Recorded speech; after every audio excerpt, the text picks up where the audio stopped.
السلام علیکم۔ اللہ تعالیٰ کی خاص کرم اور مدد کے ساتھ ہم سورہ کہف کی پہلی 10 آیات حفظ کرانے کی کوشش کریں گے، جس کے لیے آپ کو شارٹ ویڈیو کلپس ملیں گے تاکہ آپ اپنی ڈیلی روٹین میں بآسانی اس سورہ مبارکہ کی پہلی 10 آیات کو اچھی طرح سے یاد کر سکیں۔ سورہ الکہف قرآن کی 18ویں سورت ہے۔ حضرت محمد صلی اللہ علیہ وآلہ وسلم کی حدیث مبارکہ ہے کہ جمعے کے دن سورہ الکہف کی تلاوت کرنے والے کو 2 جمعہ کے درمیان نور ملے گا جو آسمان سے زمین تک ہوگا۔ حضرت ابو سعید خدری رضی اللہ تعالیٰ عنہ سے روایت ہے کہ رسول اللہ صلی اللہ علیہ وآلہ وسلم نے فرمایا، جو شخص سورہ الکہف کی تلاوت کرتا ہے اس کا دل نور سے بھر جاتا ہے، جیسے روشنی گہرے بادلوں میں چمکتی ہے، اور یہ نور قیامت کے دن اس کے ساتھ ہوگا۔ صحیح مسلم۔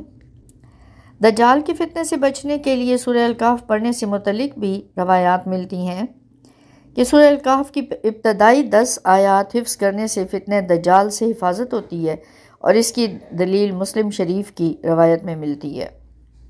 دعا ہے کہ اللہ تعالی ہم سب کو توفیق عطا کرے کہ ہم سورہ الکہف کی پہلی 10 آیات کو اچھے سے حفظ کر لیں اور اپنی ڈیلی روٹین کا حصہ بنائیں، اور ہر جمعے کو سورہ الکہف ہم پڑھا کریں، تلاوت کیا کریں، اور اس کے فیوز و برکات سے مستفید ہو سکیں۔